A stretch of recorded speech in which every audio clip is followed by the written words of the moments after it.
आप देख रहे हैं Janwadi news top 20 sponsored by Shobhit university Meerut. Shobhit university, empowering nation through education.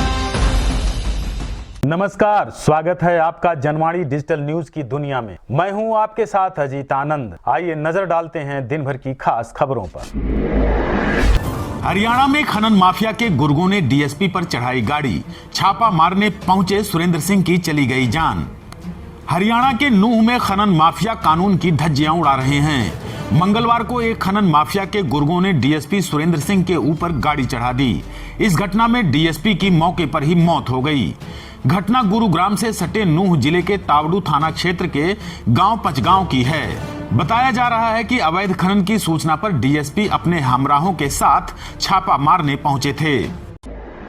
दुष्कर्म से बचने के लिए लड़की ने स्कूल की छत से लगाई छलांग, हालत गंभीर, 5 आरोपी हुए गिरफ्तार। ओडिशा के जाजपुर जिले से एक दर्दनाक घटना सामने आई है, जहां एक लड़की दुष्कर्म से बचने के लिए स्कूल की छत से छलांग लगा दी और गंभीर रूप से घायल हो गई। लड़की को अस्पताल में भर्ती कराया गया है। पुलिस अधिकारी ने घटना की जानकारी देते हुए बताया कि 5 आरोपियों को हिरासत में ले लिया गया है। मार्गरेट अल्वा ने उपराष्ट्रपति पद के लिए दाखिल किया नामांकन। राहुल गांधी, शरद पवार समेत कई विपक्षी नेता रहे मौजूद। विपक्ष की उपराष्ट्रपति पद की उम्मीदवार मार्गरेट अल्वा ने आज अपना नामांकन पत्र दाखिल कर दिया है। इस दौरान कांग्रेस नेता राहुल गांधी, मल्लिकार्जुन खड़गे, शरद पवार, शिवसेना नेता संजय राउत के साथ अन्य विपक्षी दल के नेता मौजूद रहे। नुपुर शर्मा की हत्या करने भारत पहुंचा पाक घुसपैठिया। उलेमाओं के बयान के बाद बनाया मर्डर का प्लान।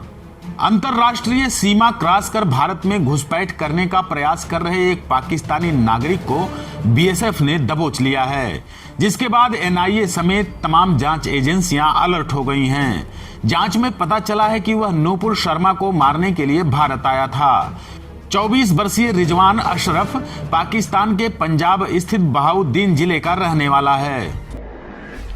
अब गो एयर के विमान में आई तकनीकी खराबी, डाइवर्ट करनी पड़ी 2 फ्लाइट। अब गो एयर के विमान में तकनीकी खराबी आने के कारण फ्लाइट डाइवर्ट करनी पड़ी है। डीजीसीए से मिली जानकारी के मुताबिक गो एयर की मुंबई से लेह और श्रीनगर से दिल्ली की फ्लाइट को इंजन में आई खराबी के कारण डाइवर्ट करना पड़ा है। लखनऊ के लुलु मॉल में 4 लड़कों ने पढ़ी थी नमाज। एक ही मोहल्ले के निवासी हैं युवक। लखनऊ स्थित लुलु मॉल में नमाज पढ़ने वाले 4 युवकों की पहचान कर ली गई है। इन युवकों को आज सुबह ही हिरासत में ले लिया गया है। 4 युवक लखनऊ के एक ही मोहल्ले के रहने वाले हैं। ये सभी एक साथ लुलु मॉल में नमाज पढ़ने गए थे। योगी कैबिनेट ने मुख्यमंत्री फेलोशिप योजना को दी मंजूरी। 100 शोधार्थियों को हर महीने मिलेंगे 20,000 रुपए। मुख्यमंत्री योगी आदित्यनाथ की अध्यक्षता में मंगलवार को हुई कैबिनेट बैठक में मुख्यमंत्री फेलोशिप योजना को मंजूरी दे दी गई है। इसके तहत 100 महत्वाकांक्षी विकास खंडों के 100 शोधार्थियों को 20,000 रुपए प्रतिमाह की दर से फेलोशिप दी जाएगी। उन्हें एक टैबलेट भी दिया जाएगा। बैठक में 18 नई नगर पंचायतों के गठन को भी मंजूरी दी गई है। शिक्षा मंत्री के आवास के बाहर अभ्यर्थियों ने सुंदर कांड का पाठ कर किया प्रदर्शन। शिक्षक भर्ती की प्रक्रिया पूरी करने की उठाई मांग। राजधानी लखनऊ में बेसिक शिक्षा मंत्री संदीप सिंह के घर के बाहर प्रदर्शन करते हुए अभ्यर्थियों ने 12,460 शिक्षक भर्ती प्रक्रिया पूरी करने की मांग की है। अभ्यर्थियों ने मंत्री आवास के बाहर सुंदर कांड का पाठ कर विरोध जताया। अभ्यर्थियों का कहना है कि 12,460 शिक्षक भर्ती की प्रक्रिया 2016 में शुरू हुई थी, पर अभी तक पूरी नहीं हो सकी है। नुपुर शर्मा को सुप्रीम कोर्ट से मिली बड़ी राहत। 10 अगस्त तक गिरफ्तारी नहीं, केंद्र को नोटिस जारी। नुपुर शर्मा की याचिका पर आज सुनवाई करते हुए सुप्रीम कोर्ट ने अंतरिम राहत दे दी है। नुपुर शर्मा की गिरफ्तारी पर 10 अगस्त तक रोक लगा दी गई है। उसी दिन मामले की अगली सुनवाई होगी। सुप्रीम कोर्ट ने केंद्र और राज्य सरकारों को नोटिस भी जारी किया है। कोर्ट में नुपुर शर्मा के वकील ने कहा कि नुपुर को लगातार धमकियां मिल रही हैं। शेयर बाजार में जारी रही खरीदारी। सेंसेक्स निफ्टी हरे निशान में क्लोज। शेयर बाजार में आज भी खरीदारी जारी रही। मंगलवार के कारोबार के बाद सेंसेक्स और निफ्टी इंडेक्स हरे निशान में क्लोज हुए हैं। लगातार दूसरे दिन मार्केट में ट्रेडिंग के दौरान खरीदारी जारी रही है। आज सेंसेक्स 54,767 पर जहां बंद हुआ तो वहीं निफ्टी 16,340 पर बंद हुआ है। आप देख रहे हैं Janwadi news top 20, sponsored by Shobhit university Meerut. Shobhit University, empowering nation through education. मुख्यमंत्री अभ्युदय योजना प्रतियोगी परीक्षार्थियों को देगी नई उड़ान। 57 जिलों में सफलतापूर्वक शुरू हुआ कोचिंग का संचालन। यूपी में प्रतियोगी परीक्षाओं की तैयारी कर रहे युवाओं को अब बड़े शहरों में जाना नहीं पड़ेगा। उनके सपनों को साकार करने के लिए योगी सरकार ने मुख्यमंत्री अभ्युदय योजना शुरू की है, जिसके अंतर्गत प्रतियोगी युवाओं को उनके जिला मुख्यालय पर ही मुफ्त कोचिंग की सुविधा उपलब्ध कराई जा रही है। यह जानकारी समाज कल्याण मंत्री असीम अरुण ने आज लोक भवन में दी। राहुल गांधी ने केंद्र सरकार पर फिर किया बड़ा हमला। बोले, महंगाई, बेरोजगारी और जीएसटी पर जवाब दे सरकार।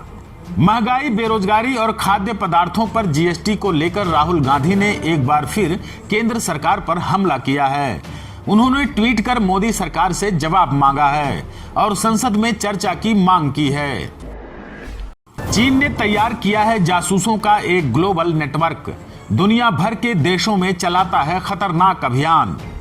चीन ने जासूसों का एक वैश्विक नेटवर्क बनाया हुआ है जो दुनिया के विभिन्न हिस्सों में आलोचकों और असंतुष्टों को चुप कराने का काम करता है। कई रिपोर्ट्स में यह बात सामने आई है। अमेरिका स्थित एक गैर लाभकारी संगठन ने अपनी हालिया रिपोर्ट में 2014 और 2021 के बीच अंतर्राष्ट्रीय दमन की 735 घटनाओं को रिकॉर्ड किया है। फ्रीडम हाउस के अनुसार चीन दुनिया में अंतर्राष्ट्रीय दमन का सबसे परिष्कृत, वैश्विक और व्यापक अभियान चलाता है। मेरठ पुलिस ने आज की बड़ी कार्रवाई। अज्जू कबाड़ी की सोतीगंज व पटेल नगर स्थित करोड़ों की संपत्ति जब्त की। मेरठ में मंगलवार को पुलिस ने बड़ी कार्रवाई करते हुए सोतीगंज के शातिर अज्जू कबाड़ी की सोतीगंज और पटेल नगर स्थित करोड़ों की संपत्ति को जब्त कर लिया है। इस दौरान मौके पर भारी संख्या में पुलिस फोर्स मौजूद रहा। कुख्यात सुशील मूंछ के मकान को मुजफ्फरनगर पुलिस ने किया कुर्क। भारी संख्या में पुलिस बल रहा मौजूद। मुजफ्फरनगर में पुलिस ने मंगलवार को बड़ी कार्रवाई करते हुए कुख्यात सुशील मूंछ के मकान पर कुर्की की कार्रवाई की है। इस दौरान भारी संख्या में पुलिस बल मौके पर मौजूद रहा। पुलिस ने गैंगस्टर एक्ट के तहत यह कार्रवाई की है। बिना पैकिंग व लेबल वाले आटा, दाल और चावल बेचने पर नहीं लगेगी जीएसटी। वित्त मंत्री निर्मला सीतारमण ने दी जानकारी। वित्त मंत्री निर्मला सीतारमण ने बताया है कि दाल, चावल, आटा और सूजी जैसे खाद्य पदार्थ अगर बिना पैकिंग और लेबल के बेचे जाएं तो उन पर किसी भी तरह का जीएसटी चार्ज नहीं लगेगा। अगर इन चीजों को पैकिंग में लेबल के साथ बेचा जाता है तो 5% जीएसटी लगेगी। दिल्ली के न्यू अशोक नगर में लगी भीषण आग, 4 मंजिला इमारत में फंसे कई लोग। दिल्ली के न्यू अशोक नगर इलाके के एक 4 मंजिला इमारत में भीषण आग लग गई, जिसमें कई लोगों के फंसे होने की जानकारी मिल रही है। फिलहाल फायर ब्रिगेड की 3 गाड़ियां मौके पर हैं। इमारत के बाहर लकड़ी की सीढ़ियों के जरिए फंसे हुए लोगों को निकालने की कोशिश जारी है। सपा अध्यक्ष पर फिर बरसे ओम प्रकाश राजभर। बोले, गठबंधन चलाने का अखिलेश यादव को अनुभव नहीं। सुहेलदेव भारतीय समाज पार्टी के अध्यक्ष ओम प्रकाश राजभर ने समाजवादी पार्टी के अध्यक्ष अखिलेश यादव पर एक बार फिर से निशाना साधा है। उन्होंने कहा है कि अखिलेश यादव ने बहुत लोगों को धोखा दिया है, लेकिन हम आगे और खेल दिखाएंगे। राजभर ने कहा कि गठबंधन चलाने का अखिलेश यादव को अनुभव नहीं है। फूड पॉइजनिंग से 1 दर्जन बालिकाएं बेहोश, मचा कोहराम। मौके पर पहुंचे एसडीएम अखिलेश यादव। मेरठ जिले के मवाना में स्थित कस्तूरबा गांधी बालिका आवासीय विद्यालय में पढ़ाई करने वाली छात्राओं को स्कूल में नाश्ता और चाय मिली थी। इसके बाद करीब 1 दर्जन छात्राओं की हालत बिगड़ने लगी। मौके पर पहुंचे बालिका शिक्षा अधिकारी मयंक मिश्रा ने छात्राओं को सीएचसी में भर्ती कराया, जहां चिकित्सकों ने कुछ छात्राओं को पीएल शर्मा अस्पताल में मेरठ रेफर कर दिया है। उधर एसडीएम अखिलेश यादव की कस्तूरबा गांधी बालिका आवासीय विद्यालय पहुंचने की खबर मिली है। फिलहाल पुलिस मामले की जांच में जुट गई है। उत्तराखंड में पहाड़ी इलाकों में बारिश से उफान पर हैं नदियां। चंपावत में नाले की तेज बहाव में आकर पलट गई स्कूली बस। उत्तराखंड के पहाड़ी इलाकों में बारिश से नदी नाले उफान पर हैं। मंगलवार को चंपावत में बच्चों को लेने जा रही स्कूली बस किरोड़ा नाले के तेज बहाव में आकर पलट गई। गनीमत रही कि बस में बच्चे नहीं थे। चालक परिचालक ने किसी तरह निकलकर अपनी जान बचाई है। आप देख रहे हैं Janwadi news top 20, sponsored by Shobhit university Meerut. Shobhit University, empowering nation through education.